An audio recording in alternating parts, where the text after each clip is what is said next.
الحمد لله وكفى وسلام على عباده الذين اصطفى أما بعد فأعوذ بالله من الشيطان الرجيم بسم الله الرحمن الرحيم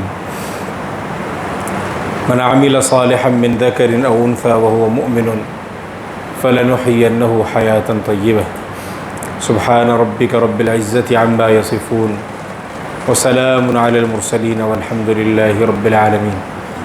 تمام حضرات اخلاص اور محبت کے ساتھ تین بار درود شریف پڑھیں۔ اللہم صلی علی سیدنا محمد وعلی آلہ سیدنا محمد۔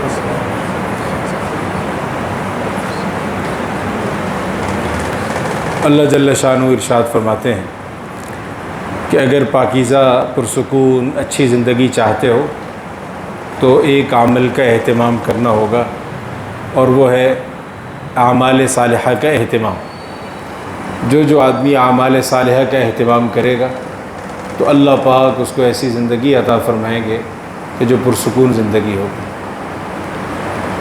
جن اعمال صالحہ کا اہتمام کرنا ہے ان میں ایک عمل صالح یہ ہے کہ ہم نے اس بات کی کوشش کرنی ہے کہ ہم زندگی کے ہر پہلو کو متعین کرنے کے بعد اس پہلو سے کسی کو ایذا دینا چھوڑ دیں۔ اگر ہم اس پہلو میں ایذا دے رہے ہوں تو اس سے توبہ کر لیں، اس لیے کہ حدیث پاک کا مفہوم ہے کہ جو آدمی ایذا دے، اور کئی احادیث سے پتہ چلتا ہے کہ ایذا دیتے دیتے مر جائے، تکلیف دیتے دیتے مر جائے اور توبہ نہ کرے تو ایسا آدمی جہنم میں جائے گا۔ ہماری تو یہ دعا ہونی چاہیے کہ اللہ پاک جل شانہ ہمیں جہنم سے ہم سب کو بچا دے، اور اللہ پاک ہم سب کو جیسے یہاں اس مسجد میں اکٹھا کیا ہے ایسے اللہ پاک ہم سب کو جنت الفردوس میں بھی اکٹھا فرمائے۔ تو آج کا جو ہمارا عنوان ہے اس کا پہلا حصہ یہ ہے کہ ہم زندگی میں کئی مرتبہ مہمان بن جاتے ہیں، تو جب ہم مہمان بن جائیں تو اس میں جو مہمان ہوتے ہیں وہ کون کون سی چیزوں میں اذیت دے رہے ہوتے ہیں، اذیت کی صورتیں کیا ہیں اور شریعت کی تعلیم کیا ہے۔ اذیت کی صورتیں معلوم ہوں گی تو ہم اذیت دینے سے توبہ بھی کر لیں گے اور بچ بھی جائیں گے۔ تو اس حوالے سے جو پہلی چیز ہے وہ یہ ہے کہ ہم اپنے حقوق ادا کرنے کے لیے اپنے دوستوں، یاروں، رشتہ داروں سے ملنے کے لیے جاتے ہیں، تو کچھ لوگ ایسے ہوتے ہیں کہ جو ہر روز ہی مہمان بنے ہوئے ہوتے ہیں، ہر چند دن کے بعد مہمان بن جاتے ہیں۔ اس ہر چند دن کے بعد جب مہمان لوگ بنتے ہیں تو اس سے تکلیف ہوتی ہے۔ اس کی بنیادی جو ایک جگہ ہے وہ ہمارا گھر ہے۔ اب گھر کے اندر فرض کرتے ہیں آپ میں سے بہت ساروں کو یہ محسوس ہوا ہوگا کہ سسرال والے بہت زیادہ آنا شروع ہو جائیں تو تکلیف ہونا شروع ہوتی ہے۔ اسی طرح بعض اوقات بلا وجہ اگر بغیر کسی ضرورت کے کچھ رشتہ دار خواتین ہیں وہ گھر میں آنا شروع ہو جائیں تو اس سے آدمی کو تکلیف ہوتی ہے اور وہ تکلیف پہنچانے کا سبب بن رہے ہوتے ہیں۔ اس لیے شریعت مبارکہ کی اس حوالے سے تعلیم یہ ہے کہ زر غباً تزدد حباً۔ حضور علیہ الصلوۃ والسلام نے ایک بڑی پیاری بات ارشاد فرمائی ہے، یہ اس لفظ کو میرے ساتھ بول لیں تاکہ حدیث پاک سے مناسبت بھی ہو جائے۔ بولیں زر غباً تزدد حباً، کہ زیارت کے لیے جایا کرو، ملاقات کے لیے جایا کرو کبھی کبھی، اور اس کا فائدہ یہ ہوگا کہ محبت میں اضافہ ہو۔ اگر روزانہ ہی مہمان بن جاؤ گے تو پھر محبت میں اضافے کے بجائے نفرت کے اندر اضافہ ہو۔ تو ایک تو اگر ہم مہمان بنے تو اس چیز سے ہم توبہ کریں کہ ہم نے روزانہ مہمان نہیں بننا، اور دوسری چیز یہ ہے کہ ہم اپنے رشتہ داروں کے یہاں کہیں جائیں تو کوشش کریں کہ قیام بھی لمبا نہ ہو، مختصر قیام کے لیے ہم وہاں جائیں، کیونکہ ہم جب ایک لمبے قیام کے لیے وہاں جا کے بیٹھ جائیں گے تو ان کے سارے معمولات زندگی ڈسٹرب ہو جائیں گے اور ہم ان کو تکلیف دینے والے ہوں۔ تو تو ہم تو کوشش کریں کہ ہم نے قیام کرنا ہے اپنی جگہ پر. ہاں اگر ملاقات کے لیے جانا ہے، ان کو دین پر لگانے کے لیے جانا ہے، دین کے کام میں شریک کرنے کے لیے جانا ہے، تو ان کے یہاں زیادہ لمبا قیام نہ کریں. رسول اللہ صلی اللہ علیہ وسلم نے یہی تلقین فرمائی ہے. چنانچہ بخاری شریف کی روایت ہے کہ الضیافت ثلاثۃ ایام، کہ جو مہمانی ہوتی ہے یہ 3 دن ہوتی ہے. وما بعد ذلک فہو صدقۃ، اور 3 دن کے بعد جو آپ کا قیام ہے تو وہ آپ کے اوپر صدقہ ہی کر رہا ہے، وہ مہمانی نہیں ہے. ولا یحل له ان یثوی عنده حتى یحرجہ، اور کسی آدمی کے لیے، کسی مسلمان کے لیے حلال نہیں ہے کہ وہ اپنے کسی عزیز کے یہاں جا کے اتنا لمبا قیام کرے کہ اس کو تنگی کے اندر مبتلا کرے. تو یہ 2 صورتیں ہیں اذیت پہنچانے کی. اس کو آپ یوں بھی کہہ سکتے ہیں کہ اگر ہم 2 باتوں پر عمل کر لیں تو ہماری محبتوں میں اضافہ ہو جائے گا، ہمارے اپنے رشتہ داروں عزیزوں کے ساتھ پیار میں اضافہ ہو جائے گا. ان میں سے پہلی بات یہ ہے کہ ہم ملاقات کے لیے جایا کریں تو کبھی کبھی جایا کریں، اور دوسری بات ہے کہ اگر جائیں تو لمبا قیام وہاں پر نہ کریں. ایک صورت اذیت پہنچانے کی جب آدمی مہمان بن جاتا ہے تو یہ ہوتی ہے کہ آدمی کسی کے یہاں جب جاتا ہے تو وہاں بالخصوص کھانے میں وہ اپنی ضرورت پوری کرنے کا خیال نہیں کرتا، بلکہ خواہش پوری کرنے کا خیال کرتا. اور اگر کوئی ایسی چیز سامنے آ جائے کہ جو طبیعت کے ناموافق ہے، جو پسند نہیں ہے، تو وہ اپنے مہمان کو اشارتاً کنایتاً کچھ ایسی باتیں کہتا ہے کہ جس کی وجہ سے اس کو تکلیف ہوتی. تو کہیں مہمان بن کے جائیں ہم تو ہم وہاں یہ دیکھیں کہ ہماری ضرورت پوری ہو رہی ہے. نہیں، ضرورت پوری ہو رہی ہے تو کافی ہے، خواہش کو پورا کرنے کی طرف نہ جائیں. ہمارے چونکہ مولوی دوست ہیں نا بہت سارے، تو علماء کرام آتے ہیں تو کہتے ہیں بھائی دمبے سے کم ہم نہیں چلے گا، کچھ بھی نہیں چلے. پچھلے دنوں میں نے کچھ علماء کو، ایک گروپ ہے تو اس میں نے کہا کہ بھائی آپ میں سے کون کون بریانی کی دعوت کے لیے تیار ہیں؟ تو انہوں نے کہا کہ بھائی ہم آپ سے دمبے سے کم کوئی چیز نہیں تھی. تو خیر یہ تو بے تکلفی کی وجہ سے ایسا ہوا، لیکن اگر ہم کسی اپنے عزیز کے یہاں جائیں اور وہاں کوئی ایسا بڑا تقاضا کر دیں کہ جس کو وہ پورا نہ کر سکے، تو اس کا مطلب یہ ہے کہ ہم اس کو ایک اذیت کے اندر اور ہم اس کو ایک تکلیف کے اندر مبتلا کر رہے ہیں. اگر کسی کے یہاں جائیں اور ہم دیکھیں کہ چیز ایسی ہے کہ ہماری طبیعت کے ناموافق ہے، ہمیں پسند نہیں ہے، تو بھی ہم اس کی تعریف کریں. ایک صحابی ہیں حضرت ام سعد رضی اللہ تعالیٰ عنہ، وہ فرماتی ہیں کہ ایک بار نبی کریم صلی اللہ علیہ وسلم ہمارے گھر تشریف لائے تو میرے پاس اور کچھ تھا نہیں، تو میں نے حضور صلی اللہ علیہ وسلم کے سامنے سرکہ پیش کیا. آپ صلی اللہ علیہ وسلم نے سرکہ دیکھا تو سرکہ دیکھنے کے بعد فرمایا نعم الادام الخل، کہ سرکہ تو بڑا بہترین سال ہے. یہ ایک معمولی سی چیز تھی، اس کی حضور صلی اللہ علیہ وسلم نے اتنی تعریف فرمائی کہ یہ صحابیہ کتنی خوش ہوئی ہوں. ہو سکتا ہے کہ کوئی پریشانی ہو کہ میں دمبا نہیں کھلا سکی، میں بکرا نہیں کھلا سکی، میں گوشت نہیں کھلا سکی، عرب گوشت کھانے کے بڑے شوقین تھے، میں اونٹ کا گوشت نہیں کھلا سکی.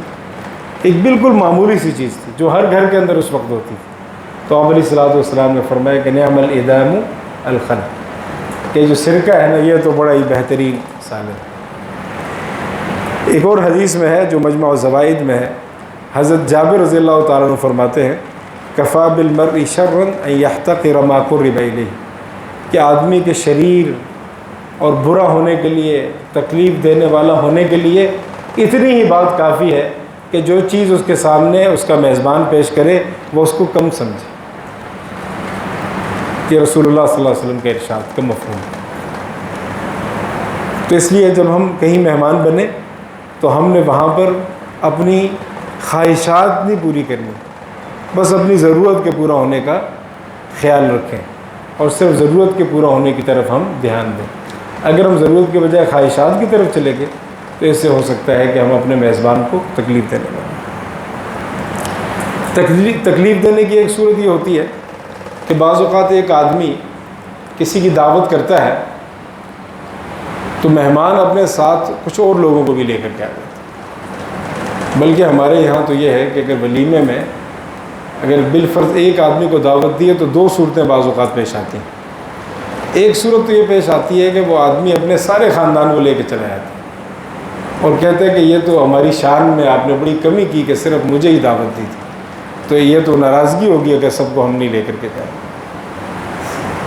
اور بعض اوقات یہ ہے کہ آدمی کہتا ہے کہ صرف آپ نے مجھے دعوت دی ہے تو میں تو اب آپ کی دعوت میں شریک ہی نہیں۔ یہ دو بائیکاٹ ہے ہمارا آپ سے، تو یہ بھی تکلیف پہنچانے کی ایک صورت ہے۔ اگر ہم مہمان بنے تو ہم اپنے میزبان سے معلوم کر لیں کہ آپ نے کتنے لوگوں کو دعوت دی اور میرے ساتھ کتنے لوگوں کے آنے کی اجازت ہے۔ تو اگر وہ اجازت دے دے تو پھر ہم جتنے بھی لوگ چاہیں لے کے چلے جائیں، لیکن اگر ہمیں اندازہ ہو جائے کہ ایک ہی آدمی کو اس نے بلایا تو پھر دوسرا آدمی نہ جائے۔ اگر ایک آدمی کو بلایا ہے ہم دوسرا آدمی بھی لے کے چلے جائیں گے تو اس کا مطلب یہ ہوگا کہ ہم اسے تکلیف پہنچانے والے ہیں، اور تکلیف پہنچانے سے ہم نے بچنے کا اہتمام کرنا ہے۔ اگر بے تکلفی بہت زیادہ ہے، تعلق بہت ہی اچھا ہے اور اس بات کا یقین ہے کہ میں اگر زیادہ لوگ لے کے چلا جاؤں گا تو میرے میزبان کو کوئی تکلیف نہیں ہوگی، تو پھر اس صورت میں گنجائش ہے، لیکن عموماً ایسا نہیں ہوتا۔ آدمی کو تکلیف ہی ہوتی ہے جب ایک بندے کو دعوت دی ہوئی ہوتی ہے تو دوسرا بندہ چلے جائے تو اسے تکلیف ہوتی ہے۔ جب ہم نے یہ طے کر لیا کہ ہم نے تکلیف نہیں دینی تو ہم مہمان بنے، ہمارا یہ رول ہو زندگی کا، تو ہم اتنے ہی لوگ لے کر کے جائیں جتنے لوگوں کو دعوت دی گئی۔ حضور علیہ الصلوۃ والسلام کے ایک پڑوسی تھا، یہ روایت مسند احمد کی ہے حضرت انس رضی اللہ تعالیٰ عنہ سے، کہ حضور صلی اللہ علیہ وسلم کا ایک پڑوسی تھا، تو اس کے جو گھر میں کھانا بنتا تھا وہ بڑا خوشبودار ہوتا تھا اور اس کی خوشبو مدینہ کے اندر پھیل جایا کرتی تھی۔ تو ایک مرتبہ وہ حضور صلی اللہ علیہ وسلم کے پاس آیا اور اس نے آ کے حضور صلی اللہ علیہ وسلم سے کہا کہ اللہ کے رسول آپ میرے گھر تشریف لائیں، آپ کی دعوت ہے۔ تو آپ علیہ الصلوۃ والسلام نے فرمایا کہ میرے ساتھ عائشہ بھی جائیں گے۔ تو اس نے کہا کہ نہیں، صرف آپ تشریف لائیں۔ تو آپ صلی اللہ علیہ وسلم نے فرمایا کہ پھر میں نہیں جاؤں۔ یہ نہیں کیا حضور صلی اللہ علیہ وسلم نے کہ اس سے تو یہ کہہ دیتے کہ جی ٹھیک ہے میں آ جاؤں گا، اور عین موقع پہ اس کی اجازت لیے بغیر حضرت عائشہ رضی اللہ تعالیٰ عنہ کو ساتھ لے کے چلے جاتے۔ آپ خود سوچیں کہ اگر حضور صلی اللہ علیہ وسلم ایسا کرتے اس آدمی کے ساتھ کہ حضرت عائشہ رضی اللہ تعالیٰ عنہ کو خود ہی لے کے چلے جاتے اور اس کو اس بات پہ تکلیف ہوتی اور اس کی تکلیف کی وجہ سے رسول اللہ صلی اللہ علیہ وسلم کو ایذا ہوتی، تو ہو سکتا ہے اس کا ایمان ہی چھن جائے۔ اس لیے آپ صلی اللہ علیہ وسلم نے پیش کی، اس سے اجازت مانگی۔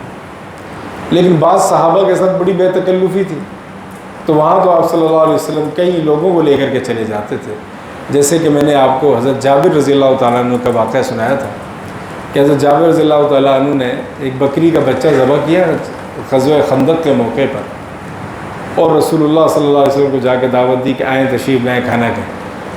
تو آپ صلی اللہ علیہ وسلم نے فرمایا کہ بھائی جابر کی طرف سے دعوت ہے، سارے آ جائیں۔ تو وہ پریشان ہو گئے، وہاں سے بھاگے بھاگے بیوی کے پاس پہنچے اور کہا کہ دیکھو حضور تو پورے لشکر کو ساتھ لا رہے ہیں۔ تو انہوں نے کہا کہ حضور اگر خود لا رہے ہیں نا تو پھر آنے تھے، پھر انشاءاللہ کافی ہو جائے۔ تو پھر آپ صلی اللہ علیہ وسلم نے وہ کھانا خود تقسیم فرمایا اور سب لوگوں کو کافی ہو گیا۔ لیکن آپ اگر روایات حدیث کا جائزہ لیں گے تو آپ کو یہ بات معلوم ہوگی کہ حضرت جابر بن عبداللہ رضی اللہ تعالیٰ عنہ کے ساتھ حضور صلی اللہ علیہ وسلم کی بڑی بے تکلفی کا معاملہ تھا، اور آپ صلی اللہ علیہ وسلم کئی مرتبہ ان کے ساتھ مزاح فرمایا کرتے تھے۔ تو اصولی بات یہ ہے کہ جب ہمیں کہیں دعوت ملے تو بتائیے کتنے لوگ ساتھ لے کے جانے ہیں جی؟ جس کو دعوت اسی کو ساتھ۔ تکلیف، مہمان کی تکلیف پہنچانے کی ایک صورت یہ ہے، خصوصاً یہ خواتین جب کہیں مہمان بن جاتی ہے، اچھا قریبی خواتین، رشتہ دار خواتین، تو ان کے اندر عادت ہوتی ہے تجسس کی، کھوج لگانے کی کہ یہاں کیا ہو رہا ہے۔ اگر بالفرض وہ خاتون ایسی ہیں کہ جو اس پورے گھر میں محرمیت کی ان کی رشتہ داری ہے کوئی ایسی، تو وہ تو پھر پورے گھر میں گھوم کے ہر جگہ کوشش کر رہی ہوتی ہیں کہ ان کو یہ پتہ چل جائے کہ یہاں گھر کے اندر کیا باتیں ہو رہی ہیں۔ حضرت حاجی عبدالوہاب صاحب رحمۃ اللہ علیہ فرماتے تھے کہ اگر یہ عورتیں دعوت کے کام پہ آ جائیں تو دعوت بہت تیزی سے پھیلے، اس لیے کہ ان کے اندر بات پھیلانے کی بھی عادت ہوتی ہے۔ تو عورتیں کھوج لگاتی ہیں، مرد بھی بعض اوقات کھوج لگانے کی کوشش کرتے ہیں، بعض مرد بھی ایسے ہوتے ہیں کہ جن کا عورتوں والا جو ہے نا مزاج ہوتا ہے۔ اس بات سے حضور صلی اللہ علیہ وسلم نے منع فرمایا۔ چنانچہ ایک حدیث ہے مجمع الزوائد کی، حضرت ابو ہریرہ رضی اللہ تعالیٰ عنہ فرماتے ہیں وَمَنْ دَخَلَ دَارَ قَوْمٍ فَلْيَجْلِسْ حَيْثُ أَمَرُوهُ فَإِنَّ الْقَوْمَ أَعْلَمُ بِعَوْرَاتِ دَارِهِمْ، کہ جو آدمی کسی گھر میں داخل ہو تو وہ وہیں پر بیٹھے جہاں ان لوگوں نے بٹھا دیا، اس سے آگے نہ بڑھے، اس لیے کہ لوگوں کو پتہ ہوتا ہے کہ پردے والی جگہ کون سی ہے، تو وہ ایسی جگہ پر بٹھاتے ہیں کہ جس سے ان کے گھر کی بے پردگی نہ ہو۔ اسی طرح مسلم شریف کی ایک روایت ہے کہ من اطلع فی بیت قوم بغیر اذنہم فقد حل لهم ان یفقهوا عینہ، کہ جو آدمی کسی گھر میں جھانکنے کی کوشش کرے، تاکہ جھانکی کرے، تو اس گھر والوں کو اس بات کی اجازت ہے کہ اس کی آنکھ کو پھوڑ دیں۔ اگر کوئی ہمارے گھر میں دیکھ رہا ہو، ہم اس کی آنکھ پھوڑ دیں سلائی کے ذریعے سے یا پتھر مار کے یا کوئی اور ایسی چیز مار کر کے، تو ہم یہ معاف ہے، اس میں ہمیں کوئی گناہ نہیں۔ تو دیکھیں، دیکھنا جب منع ہے کسی گھر میں کہ اس گھر میں کیا چیز پڑی ہوئی ہے، تو اب آپ بتائیے کیا یہ جائز ہوگا کہ وہاں جا کے کان لگا کے سننا شروع کریں؟ اور آج کل تو لوگوں نے تماشا بنا دیا، آج کل وہ کچھ ویڈیوز بنائی جاتی ہیں، ان کا ایک مخصوص نام ہے پرینک، اور اس کے اندر آدمی، شریف آدمی ہے، اس کی بےعزتی کر دیتے ہیں، کوئی باجا لے کے اس کے کان کے قریب بجائیں گے، شریف آدمی ہے، داڑھی ہے، ٹوپی پہنی ہوئی ہے، اب تبھی طور پہ وہ ڈرے گا تو اس پہ قہقہے لگیں گے۔ تو یہ تو اس آدمی کے اندر جو ایک طبی خوف تھا اس کو ظاہر کر دیا۔ اب ایسے آدمی کو اگر کوئی تکلیف پہنچا دے تو انشاءاللہ اس پر کوئی سزا شریعت کی طرف سے واجب نہیں کی جائے گی۔ تو اگر ہم کہیں مہمان بن جائیں، خاص طور پر خواتین کے مہمان بن جائیں، تو وہ اسی دائرے کے اندر بند رہیں جہاں وہ گھر والے ان کو رکھنا چاہتے ہیں، اس سے آگے نہ بڑھیں۔ اس سے آگے بڑھیں گی تو یہ ایسا کرنا درست نہیں ہوگا۔ تکلیف پہنچانے کی ایک صورت یہ ہوتی ہے کہ لوگ کسی گھر میں جاتے ہیں نا تو مفت مشورے دینا شروع کر دیتے ہیں کہ بھئی آپ کے پردے بڑے پرانے ہو گئے ہیں، اگر یہ بدل دیتے تو بڑا اچھا ہوتا، یہ صوفہ صاف نہیں ہے، اگر تبدیل کر دیتے تو مہمانوں کو بڑی خوشی ہوتی۔ ایسی مفت مشورے دینا شروع کر دیتے۔ کئی لوگ ایسے ہوتے ہیں کہ جو گاڑی میں بیٹھتے ہیں، مجھے کئی لوگ کہتے ہیں کہ جی موسم اب آپ بڑی گاڑی لیں، تو بھئی میں بڑی گاڑی حرام کے پیسوں سے لے لوں، آپ کو کیا پتہ کہ میرے پاس کتنے پیسے۔ تو بعض لوگ اس طرح کے مفت مشورے دیتے ہیں۔ تو کسی کے گھر میں اگر ہم مہمان بن جائیں تو جب تک وہ ہم سے مشورہ نہ مانگے ہم ان کو کوئی مشورہ نہیں۔ البتہ کوئی بات کہنی ہو تو خوبصورت طریقے سے کہہ دیں، جیسے رسول اللہ صلی اللہ علیہ وسلم نے ایک مرتبہ سیدنا عمر بن الخطاب رضی اللہ تعالیٰ عنہ کو دیکھا کہ آپ نے ایک پرانی قمیض پہنی ہوئی، ابن ماجہ کی روایت ہے۔ تو حضور صلی اللہ علیہ وسلم کو خیال ہوا کہ ان کو نئی قمیض پہننی چاہیے۔ تو حضور نے یہ نہیں کہا کہ آپ کی قمیض پرانی ہو گئی ہے، اس کو آپ تبدیل کر لیں، ایسی کوئی بات کہ جس سے ذرہ برابر بھی ان کو تکلیف پہنچنے کا اندیشہ ہو، ایسا نہیں کیا، بلکہ آپ صلی اللہ علیہ وسلم نے ان کو دعا دی۔ فرمایا، دیکھیے کتنی خوبصورت دعا ہے، فرمایا البس جدیدا وعش حمیدا ومت شہیدا۔ تین خوبصورت دعائیں دی کہ تم ہمیشہ نیا کپڑا پہنتے رہو اور تم ایک قابل تعریف زندگی گزارو، اور تمہیں موت ملے تو شہادت کی موت ملے۔ اب دل میں تو یہی خیال ہوگا کہ ان کو قمیض تبدیل کرنی چاہیے، لیکن مشورہ نہیں دیا، دعا دے دی۔ تو اگر آپ کو کوئی مشورہ دینا ہی ہے تو بہت خوبصورت طریقے سے، جیسے اگر آپ نے یہ کسی کو مشورہ دینا ہے کہ گاڑی تبدیل کر لیں تو ان کو دعا دے دیں کہ اللہ تعالیٰ آپ کو بڑی گاڑی عطا فرمائے جس میں آپ کو زیادہ سہولتیں جو ہے وہ ملیں، اس سے آپ کا مدعا بھی ہو جائے گا اور اس کو کسی قسم کی تکلیف بھی نہیں ہوگی۔ کیونکہ آپ مفت مشورہ دیں گے تو پھر آگے ہو سکتا ہے وہ سوال جواب کرنا شروع کر دیں اور سوال جواب کے اندر لڑائی ہو جائے۔ تو اب دیکھیں کہ ہم مہمان بنیں تو شریعت نے ہمارے اوپر مہمان ہونے کی حیثیت سے بھی کئی ساری ذمہ داریاں لگی ہیں۔ تو تو یہ بات پھر طے ہوگی کہ انشاءاللہ ہم مہمان بنیں گے تو تکلیف نہیں دیں گے کسی کو انشاءاللہ۔ اللہ تعالیٰ آپ سب کو قبول فرمائے۔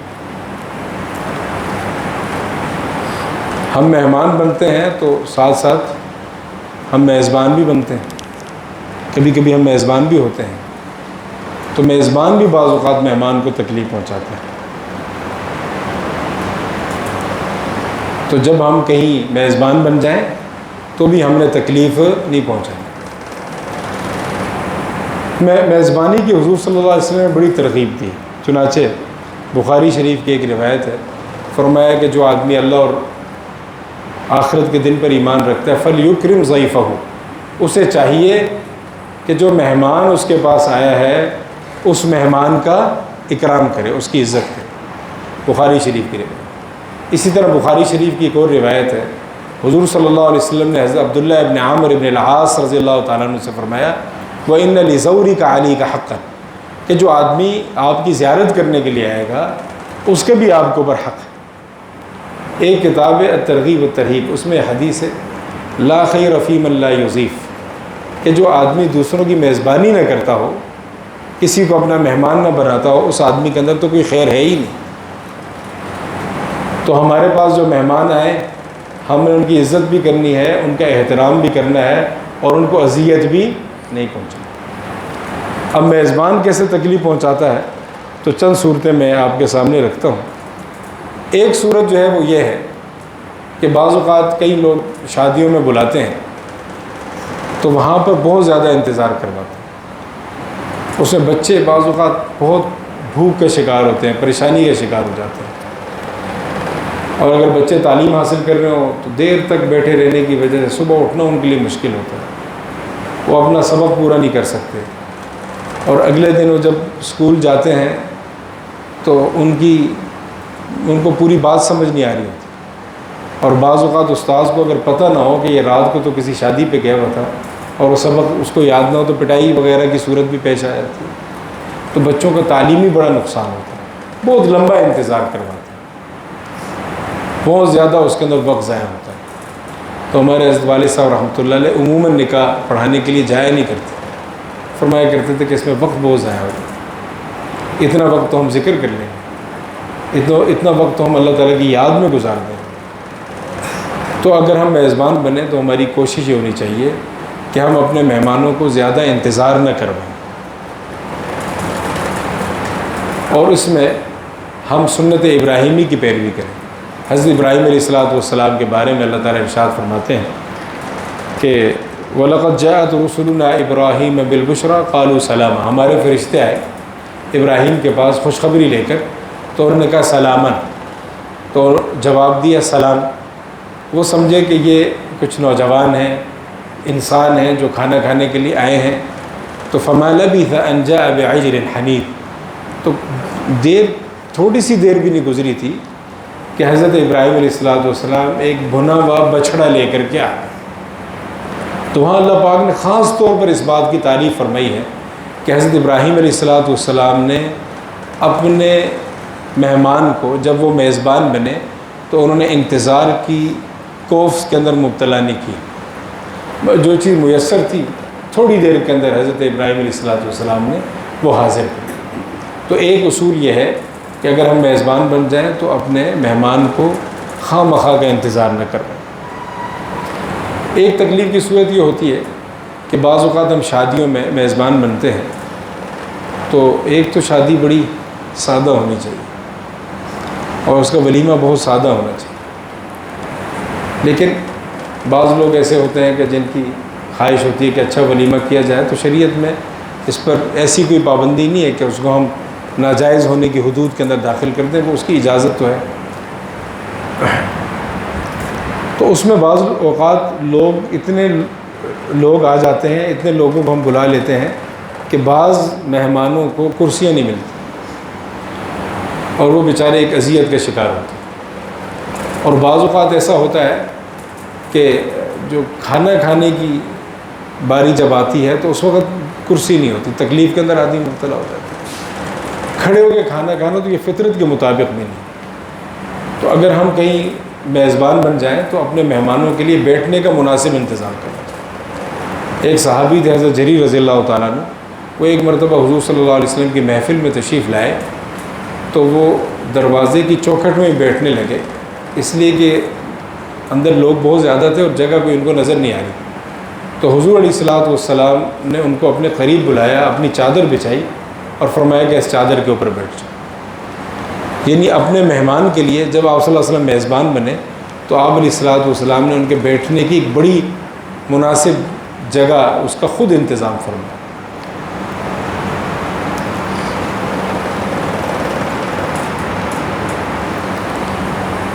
اور ایک صورت اذیت کی ہوتی ہے کہ بعض اوقات ہم کسی آدمی کے میزبان بن جاتے ہیں تو اس کو جو چیز ہم پیش کرتے ہیں وہ انکار کرتا ہے کہ جی یہ میں نہیں کھا رہا، یا تھوڑی بہت کھا کے چھوڑ دیتا ہے۔ بعض چیزیں ایسی ہوتی ہیں کہ جو آدمی کے لیے نقصان دہ ہوتی ہیں۔ مثال کے طور پر ایک مرتبہ ہمارے حضرت جی مدظلون فرمانے لگے کہ میں مسکین پور شریف کی خانقاہ میں تھا اور وہاں کے جو سجادہ نشین تھے حضرت مولانا کلیم اللہ صاحب رحمۃ اللہ علیہ، تو وہ بھی وہاں موجود ہوتے تھے۔ تو ایک دن ان کی کسی آدمی نے دعوت کی، انہوں نے بہت انکار کیا کہ جی میں دعوتوں میں نہیں جاتا، لیکن اس نے کہا کہ آپ غریبوں کی دعوت قبول نہیں کرتے، امیروں کی دعوت قبول کر لیتے ہیں۔ تو فرماتے ہیں کہ انہوں نے دعوت قبول کر لی، تو مجھے بھی ساتھ لے گئے ان وقت۔ تو جب ہم وہاں پہنچے تو اس آدمی نے ساگ بنایا ہوا تھا اور ساگ کے کھلانے پہ وہ اصرار کر رہا تھا۔ تو حضرت نے کچھ نہ کچھ تو کھا لیا، لیکن پھر فرمایا کہ دیکھو مجھے یورک ایسڈ کا مرض ہے اور اس میں ساگ نقصان دہ ہوتا ہے۔ اب آپ دیکھیے کہ یہ آدمی اس نے بنایا بھی ساگ، ایسی دعوت کی اتنی شدت کے ساتھ، پھر بنایا بھی اس نے ساگ اور اب کھلانے پہ بھی اصرار کر۔ تو اگر ہم دیکھیں کہ ہمارا جو مہمان ہے اس کو وہ چیز پسند نہیں آ رہی، ہمیں اندازہ ہو جائے یا کسی وجہ سے وہ نہیں کھانا چاہتا، تو ہم بہت زیادہ اصرار نہ کریں، اور اگر اس کی کوئی پرہیز ہے تو اس کو اپنی پرہیز پر چلتے رہنا۔ ایک مرتبہ ایسا ہوا کہ حضرت علی رضی اللہ تعالیٰ عنہ اور حضور صلی اللہ علیہ وسلم میں ایک صحابیہ تھی حضرت منذر رضی اللہ تعالیٰ عنہ، ان کے گھر آپ صلی اللہ علیہ وسلم تشریف لے گئے تو فرماتی ہیں کہ ہمارے گھر میں کھجور کے کئی تھال پڑے ہوئے، تو حضور صلی اللہ علیہ وسلم کھجور وہاں سے کھانے لگے۔ تو حضرت علی رضی اللہ تعالیٰ نے جب دیکھا کہ حضور صلی اللہ علیہ وسلم بھی کھا رہے ہیں تو حضرت علی رضی اللہ تعالیٰ نے بھی کھجور کھانا شروع کر دیا۔ تو حضور صلی اللہ علیہ وسلم فرمایا مہ یا علی فإنک ناقح، کہ علی نہیں، رک جائیں، آپ نہ کھائیں، اس لیے کہ آپ بیمار تھے اور اب بھی بہت کمزور ہیں، آپ اگر اس موقع پہ کھجور کھائیں گے تو یہ آپ کے لیے نقصان دہ ہوگا۔ حضرت منذر رضی اللہ تعالیٰ عنہ نے یہ منظر دیکھا تو گھر کے اندر چلی گئی اور انہوں نے ایک حلوہ بنایا جو شلجم کا تھا اور ساتھ جو کا، شلجم اور جو کا حلوہ انہوں نے بنایا اور وہ لا کر کے پیش کر دیا۔ تو حضور صلی اللہ علیہ وسلم نے فرمایا کہ ہاں اب علی اس میں سے کچھ نہ کچھ کھا لیں، یہ آپ کے لیے مفید ہے۔ اب یہاں دیکھیے کہ حضور صلی اللہ علیہ وسلم کی جو صحابی ہیں حضرت منذر رضی اللہ تعالیٰ عنہ، انہوں نے حضرت علی رضی اللہ تعالیٰ عنہ کو کھجور کھانے پر مجبور نہیں فرمایا، بلکہ جو چیز ان کی طبیعت کے موافق تھی وہ ان کو پیش کرتی۔ تو جب ہم کبھی میزبان بن جائیں تو بھی ہم نے اذیت نہیں پہنچانی، مہمان بنے تو ہم نے اپنے میزبان کو اذیت نہیں پہنچانی، میزبان بنے تو ہم نے اپنے مہمان کو اذیت نہیں پہنچانی۔ اچھا، ایک اور خاص قسم کا مہمان ہے، اس کو بھی اذیت نہیں پہنچانی۔ وہ خاص قسم کے مہمان یہ ہے کہ ابھی آپ الحمدللہ مجلس میں بیٹھے ہوئے ہیں اور آپ کے دل میں ایک خیال پیدا ہو رہا ہے کہ ہم نے کسی کو اذیت نہیں پہنچانی۔ یہ خیال پیدا ہو رہا ہے آپ کے دل میں؟ کس کے دل میں یہ خیال پیدا ہو رہا ہے؟ اس مضمون کو تفصیل سے اس لیے بیان کر رہا ہوں کہ تاکہ کم از کم اتنی بات تو دل میں بیٹھ جائے، دماغ میں بیٹھ جائے کہ ہم نے کسی کو اذیت نہیں پہنچانی۔ اچھا، یہ جو خیال آپ کے دل میں پیدا ہو رہا ہے نا، اس خیال کو کہتے ہیں وارد، اصطلاح میں کیا کہتے ہیں؟ وارد۔ تو یہ جو وارد ہوتا ہے یہ بھی مہمان ہوتا ہے۔ اب اگر آدمی اس وارد کا اکرام کرے گا تو پھر مزید اس کے اوپر وارد بھی ہوں، اس کی واردات بڑھ جائیں گی، اور اگر وہ اکرام نہیں کرے گا تو اس کی واردات آہستہ آہستہ کم ہونا شروع ہو جائیں۔ تو نیکی کا جب بھی خیال آئے دل میں تو آدمی فوراً اس نیکی کے اوپر عمل کرنے کی کوشش کرے۔ کئی مرتبہ ہمارے دل میں کوئی اچھا جذبہ پیدا ہوتا ہے، تو جب بھی کوئی اچھا جذبہ پیدا ہو تو فوراً اس کے اوپر عمل کر لیں۔ مثلاً آج رات کو آپ کی آنکھ کھل جائے اور آپ کے دل میں خیال آئے کہ میں نے تہجد کی نماز پڑھنی ہے، تو اگر آج آپ اٹھ کے پڑھ لیں گے نا تو کل وارد اور شدت کے ساتھ ہے، وہ اور آپ کو دقت ہے۔ اور اگر آپ کل بھی پڑھ لیں گے تو پھر پرسوں جو وارد آئے گا وہ تو جھنجھوڑ کے آپ کو کھڑا کر دے گا، پھر آپ آرام نہیں کر سکیں گے، سو نہیں سکیں گے۔ لیکن آج اگر وارد آیا آپ کا مہمان بن کے اور آپ نے وارد کے تقاضے پر عمل نہیں کیا، وہ جو چیز مانگ رہا تھا اس کے اوپر آپ نے عمل نہیں کیا، تو کل کا وارد تھوڑا سا کمزور ہو جائے۔ تو اللہ والوں کے اوپر اور اہل تصوف کے اوپر تو واردات بہت زیادہ ہوتی ہیں۔ تو جب بھی آپ کے دل میں کوئی نیکی کا خیال ہے کہ چلیں آج میں انشاءاللہ آدھا گھنٹہ مراقبہ کروں گا، تو فوراً اس کے اوپر عمل کریں۔ آپ اس پر عمل کریں گے تو انشاءاللہ العزیز اگلی جو مجلس ہوگی اس میں آپ آدھے گھنٹے کے بجائے پونا گھنٹہ مراقبہ کر لیں۔ تو جو بھی مہمان آپ کے پاس آئے آپ نے اپنے اس مہمان کا خیال کرنا ہے اور اس کا اکرام کرنا ہے۔ یہ رسول اللہ صلی اللہ علیہ وسلم کی تعلیم اور تلقین ہے۔ اور بنیادی پیغام تو یہ ہے کہ ہم نے اپنے زندگی کے کسی بھی رول کے اندر ہم نے کسی کو تکلیف نہیں پہنچائی، اور اگر ہم کہیں تکلیف پہنچانا شروع کر دیں تو جا کے اللہ تعالیٰ سے بھی معافی مانگیں، ہم استغفار بھی کریں، اتنا استغفار کریں، اتنی معافی مانگیں کہ ہمارے دل میں خیال پیدا ہو جائے کہ اللہ پاک نے ہمیں معاف فرما دیا۔ اور دوسرا، اگر اس کا چونکہ بندے کے ساتھ بھی تعلق ہے تو اس بندے سے بھی جا کر معافی مانگیں۔ جب ہم دنیا سے جائیں گے تو اللہ رب العزت ہمارے ساتھ بہت رحمت والا معاملہ فرمائے۔ سب کا انشاءاللہ عمل کا ارادہ ہے، اللہ پاک توفیق عطا فرمائے۔ وآخر دعوانا ان الحمد للہ رب العالمین۔